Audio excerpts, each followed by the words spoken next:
유승민 대표 만나야 된다, 이준석 대표 만나야 된다, 이러한 부분들 우리 당내에서 강서 선거 이전까지 그 누구도 꺼내지 못했습니다. 근데 본인이 직접 찾아가서 만나고 직접 구애하고 이런 모습을 보면서 아, 정권을 받았구나, 그리고 혁신의 의지가 강력하구나라고 하는 면모들을 스스로 증명하고 있다고 보는데, 그렇다면 지금은 이준석 대표가 인유한 위원장 만나야 됩니다. 낙동강 하류 농담이라고 얘기했잖아요. 근데 그 다음에 며칠 후에 험지 출마해라 그래서 이름을 갖다 거명해요. 김기현, 주호영 두 분을. 그래놓고 아, 나 이름 말한 적 없는데. 그다음 조금 있다가 3선 이상은 좀 집으로 가세요. 이건 제가 볼 때 인유한 위원장 입에서 나올 수 있는 내용이 아니에요. 전 그렇다면 전체적으로 총선 전략이 작동하고 있다. 오늘 아침에 유승민 의원을 만났습니다. 아주 경쾌하고 아주 거침없는 대화를 나눴어요. 그렇게 인격이 좋은 분인지 몰랐어요. 코리안 젠틀맨이에요. 그리고 저보고 아무 때나 또 만날 수 있다. 우리 자주 보자. 굉장히 오늘 긍정적인 신호를 받았어요. 그분은 합리적인 사람이에요. 많은 산전수를 겪었지만 그래도 비교적 상처를 안 받았어요. 이준석 의원님은 이 사람 저 사람 통해서 연락을 해봤는데 마음을 많이 다쳤어요. 그래서 저는 끊임없이 노력을 할 겁니다.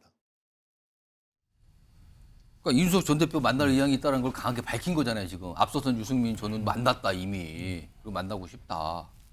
이게 어떻게 보면 제안을 한 셈이 됐어요, 인터뷰를 통해. 그런데 오늘 이준석 전 대표는 김종인 전 비대위원장을 만나러 갔습니다. 만나고 왔어요. 그 모습도 있습니다. 보시죠. 그래서 김종인 위원장은 항상 이 정치권의 개혁이라는 데서 관심이 많으시니까 저는 제가 항상 어떤 중요한 행동을 하기 전에 많이 자문을 구하고 또 상의 드리는 분이니까 그런 과정의 일환이다라고 보시면 될 것 같습니다. 말씀드린 것처럼 이런 내용을 몰라서 만약에 저한테 들어야 되는 거라면 만날 이유가 없습니다. 그럼 국민들이 당의 불만이 아니라 딴 데 불만이 있는데 왜 당에다 쓴 약을 먹입니까? 정확하게 그거는 용산의 논리를 대변하는 것이고. 듣고 보니까 만나기 싫다는 소리 같은데 지금 인유한 혁신위원장의 제안에 김용남 전 의원님, 아니 인유한 혁신위원장이 만나자고 제안을 하는 셈이 됐는데 그거에 대해서는 지금까지 하는 거 보니까 필요도 없고 이렇게 해서 거절하는 셈이 되고 오늘 김종인 전 위원장을 만나러 갔단 말이에요. 굳이 지금 이 시점에. 이거 무슨 뜻입니까? 그러니까 이준석 전 대표 입장에서는 지금 발이 묶이기 싫다는 얘기를 하고 있는 것이죠. 발이 어디에 묶이는 겁니까? 국내심 쪽에 발이 묶이는 거죠. 그럼 원하는 거는 안 묶이고 나가고 싶다는 겁니까? 나갈지 안 나갈지 계속 지켜보겠다는 거로 저는 해석이 됩니다. 그러니까 사실은 인유한 위원장이 적극적으로 구애를 하고 있는 상황인데 만나서 당의 개혁이라든지 앞으로의 방향에 대해서 이야기를 하면 한두 달 후에 당을 뛰쳐나갈 명분이 없어지잖아요. 만나서 얘기 좀 하고. 아니 그리고 앞으로 같이 노력하자 이래버리면 노력하기로 해놓고 갑자기 당을 뛰쳐나갈 명분이 없어지잖아요. 그럼 만나서는 안 된다는 게 되는 겁니까? 그러니까 발이 묶이는 거죠. 그러니까 이준석 전 대표 입장에서는 상황을 봐서 지금 창당을 하던 아니면 무소속 출마를 위해서 탈당을 하던 가능성을 열어놔야 되는데 지금 이 시점에 인유한 위원장을 만나면 자기 발이 묶이는 상황이니까 인유한 위원장 대신에 인유한 혁신위원장 체제에 대해서 대단히 비판적인 언급을 했던 김종인 전 비대위원장을 만난 거죠. 오늘 만나고 나서 이준석 전 대표가 내온 설명이 무슨 얘기를 하셨냐는 질문에 앞으로 본인의 정치적 그런 그 상황에 대해서 누굴 좀 만나보고 누구 좀 접해보고 이렇게 얘기를 했다는 거예요. 그러면 김종인 위원장은 물론 거기엔 인유한 위원장은 안 들어가 있는 겁니까? 안 들어가 있을 가능성이 매우 높고 만날 대상에는 김종인 전 위원장은 사실은 이른바 제3지대에 대한 후원인 입장이잖아요. 제3지대라면 쉽게 말씀이면 지금 양당이 아니라 또 다른. 그렇죠. 그러니까 금태섭 전 의원이 창당하겠다 할 때도 금태섭 전 의원이라고 왜 대통령이 못 되라는 법이 있냐 이런 식으로 띄워줬고 김종인 전 비대위원장은 어떻게든 본인이 다시 활동할 수 있는 영역, 그러니까 더불어민주당과 국민의힘에서는 양쪽 다 한 번씩 비대위원장을 거치셨기 때문에 다른 활동 영역이 만들어지길 원하시는 입장이고 그러니까 김종인 전 위원장으로부터 들을 수 있는 이준석 전 대표의 조언은 대단히 한정적인 것이죠. 그리고 지금 이준석 전 대표도 국민의힘에 발이 묶이는 걸 원하지 않기 때문에 예. 두 사람 간의 어떤 의사는 합치가 있다고 지금 현 상태에서는 봐야겠죠. 김두수 전 총장님, 오늘 김종인 위원장 전 위원장 만나가서 이준석 전 대표가 한 말 중에 중요한 행동을 하기 전에 좀 자문을 구하는 거다라는 취지로 설명했거든요. 예, 예. 뭔 행동을 말하는 걸까지? 일단 뭐 김용남 전 의원께서 잘 설명을 하셨는데 이준석 대표는 지금 국민의힘 전체가 만약에 혁신을 한다면 그 결과는 내가 당의 당대표 또는 비대위원장이 될 만큼의 어떤 지휘력을 갖는 거라고 본인은 생각하고 있는 것 같습니다.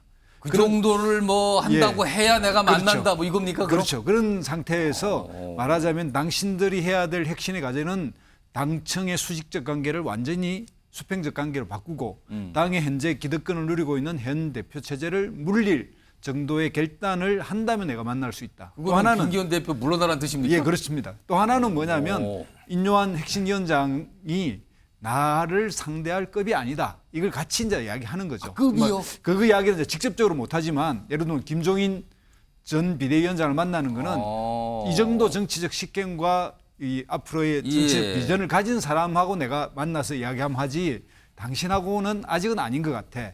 당신 사실은 정치 초보잖아. 나는 그래도 10년 됐던 고 김종인이라는 사람하고 같이 후견 관계를 맺을 수 있어. 이런 걸 이제 보여주는 거고요. 예. 이걸 토대로 해서 앞으로 자기 활동을 지금 국민의힘 중심의 혁신이 구심력을 본인 중심의 원심력으로 끌어당기려고 하는 그런 시도를 보여주는 그런 행보였다 이렇게 생각이 듭니다. 아무튼 뭐 한마디 좀 보태면 사실은 인요한 혁신위원장은 지금 양쪽으로부터 공격을 받고 있거든요. 그러니까 이준석 전 대표 등으로부터도 아직 만남 성사가 안 되고 사실은 당 내에서도 당장 의원총회에서 영남권 의원들이 반발을 세게 하잖아요. 예, 지금 그렇습니다. 그러니까 혁신이나 개혁에는 반드시 저항과 반대가 있을 수밖에 없습니다. 이걸 얼마나 슬기롭게 뚫고 나가느냐가 관건인데 예.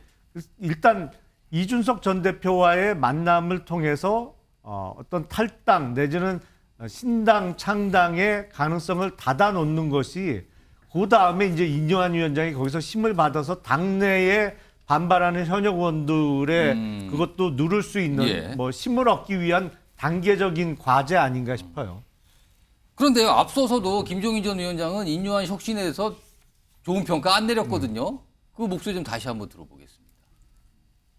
과연 한국 정치가 이 정도까지 타락을 했느냐 하는 이런 생각이 들었다고. 면표용으로다가 혁신위원회라는 것을 지금 만들어가지고 출발을 시키는데 과연 혁신위원장을 누구를 시킬 거냐 해가지고 이 사람 저 사람 가지고 여러 가지 고민을 하다가 안 되니까 결국은 참 인요한 교수. 기상천외 발생을 해가지고서 그러니까 혁신위원회의 행동 방향이라는 것은 작을 수밖에 없어요. 예. 그러면서 이준석 전 대표 무슨 결단 뭐 이런 얘기 뭐 그거 필요하다 이런 얘기 꺼내놨거든요. 이승환 전 행정관. 결단이 필요하다는 김종인 전 위원장을 오늘 만났단 말이에요. 무슨 움직임을 예고한 겁니까 이거? 이준석 대표가 만날 사람이 몇 없어요. 만날 사람이 몇 없다? 만날 수 있는 사람도 만날 사람이 몇 없습니다. 뭐 대통령과의 만남도 뭐 지금 뭐 그게 의미 있겠느냐, 뭐 혁신위원장과의 만남 그게 뭐 어떤 의미가 있냐 이러면서 만날 수 있는 사람이 없어요. 제가 알기로는 생존해 있는 분들 중에서 가장 본인이 인정하고 이럴 수 있는 분은 김종인 위원장밖에 없는 것 같아요. 그런데 김종인 위원장이 인요한 혁신위에 대해서 타락했다라고 평가한 부분에 대해서는 저는 김종인 위원장은 굉장한 의회주의자고 또 정치적 인물 아닙니까?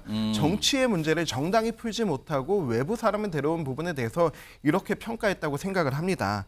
다만 근데 이제 인요한 위원장 같은 경우는 이제 혁신의 의지와 자기에게 얼마만큼의 전권이 있는지를 스스로 지금 증명하고 있습니다. 첫 번째로 당 통합을 위해서 이준석 그리고 홍준표 이 징계 해제하자라고 했던 얘기, 그리고 두 번째로 또 5.18 광주 찾아가서 5.18 묘역에 참배한 것, 그리고 이제 영남 중진들에 대해서 행보를 이야기한 것, 이거는 강서 선거 패배 이후로 이 정도 혁신과 개혁은 있어야 된다라고 우리 당 모두가 생각했지만은 차마 입 밖으로 꺼내지 못했던 얘기를 지금 채 10일도 되지 않아서 모든 이야기를 꺼내놨습니다. 그리고 또 하나, 유승민 대표 만나야 된다, 이준석 대표 만나야 된다, 이러한 부분들 우리 당내에서 당내에서 강서선거 이전까지 그 누구도 꺼내지 못했습니다. 근데 본인이 직접 찾아가서 만나고 직접 구애하고 이런 모습을 보면서 아, 정권을 받았구나, 그리고 혁신의 의지가 강력하구나라고 하는 면모들을 스스로 증명하고 있다고 보는데, 그렇다면 지금은 이준석 대표가 인유한 위원장 만나야 됩니다. 만나야 되는데 안 만난다고 그러잖아요. 네, 그러니까요. 그 김종인 비대위원장 만나서 또 뭐 어떤 얘기를 들었는지 모르겠지만은 훌륭한 좋은 분들 많다, 그런 분들 만날 수 있다. 근데 지금 훌륭하고 좋은 분 우리 당에는 인유한 위원장입니다. 저는 만나라고 좀 권유하고 싶습니다. 요거 마지막으로 김종욱 전 행정관께 이준석 전 대표가 결과적으로 궁극적으로는 어떤 선택할 것 같습니까? 뭐 제가 볼 때는 계속 지금 나가라는 얘기 아닌가요? 실제적으로는요. 저는 국민의힘이 계속 이준석 당대표 나가라는 뜻인 것 같아요. 지금 하는 거 보면. 왜냐하면 인요한 위원장 만나서 나올 수 있는 게 뭐가 있습니까? 죄를 인정해라. 죄를 사해줄게. 이런 거 아니에요? 대사면이라고 하는 게. 죄를 인정해야 되잖아요. 사면을 받으려면. 거기다가 윤석열 대통령과 만나서 맥주 마시고 화해했잖아요. 예. 근데 대통령 속마음은 뭐였습니까? 3개월이면 너 날려버릴 거라고 생각했던 거잖아요. 인유한 위원장 만나서 뭐가 나올 수 있습니까? 말씀하신 것처럼 적어도 국민의힘이 국민으로부터 저렇게 많은 부분들 민심 위반을 확인했으면 저는 이준석 전 당대표가 아니라고 할지라도 진짜 그야말로 국민들이 요구할 만한 특단의 임무를 통해서 혁신을 해야 한다라고 어떤 그런 느낌이 들어야 되는데 제 표현을 인유한 혁신위원장은 김한길스럽다 이런 생각이 많이 들어요. 김한길이요? 김한길스럽다. 지금 김한길 국민통합위원장? 예, 그러니까 제가 볼 때 윤석열 대통령과 김한길 통합위원장의 교감 속에서 인요한 위원장의 입으로 그런 내용이 좀 나온다고 생각하기 때문에 그런 겁니다. 예를 들면 맨 처음에 메일 통화한다 그랬잖아요. 예. 메일 통화 안 한다고 또 그러잖아요. 둘 중에 하나 거짓말을 했겠죠, 기본적으로. 전 그 얘기는 인요한 위원장이 김한길 통합위원장과 관계가 있다라는 부분들을 설명하려고 했다라는 것. 두 번째로는 낙동강 하류 농담이라고 얘기했잖아요. 근데 그 다음에 며칠 후에 험지 출마해라고 이름을 갖다 거명해요. 김기현, 주호영 두 분을. 그래놓고 나 이런 말 한 적 없는데? 그다음 조금 있다가 3선 이상은 좀 집으로 가세요. 이건 제가 볼 때 인유한 위원장 입에서 나올 수 있는 내용이 아니에요. 전 그렇다면 전체적으로 총선 전략이 작동하고 있다.